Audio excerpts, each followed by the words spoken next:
Hindi madaling gumising araw-araw na wala kang kasiguraduhan. Wala kang boss, pero wala ka ring sahod. Wala kang schedule, pero wala ka ring silbi.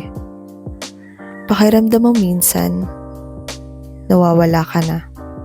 Naiiwan ka na ng lahat. Tapos, yung ingay ng mundo, parang sinisigawan ka ng kulang ka. Pero alam mo, hindi totoo yan. Hindi ka kulang. Hindi ka nawawala. Nagpapahinga ka lang. Yung panahon na to, maaaring tahimik, pero hindi ito sayang. Ginagamit mo to para matutong lumaban. Para bumuo ulit ng sarili mo. Hindi ka tamad. Hindi ka pabigat.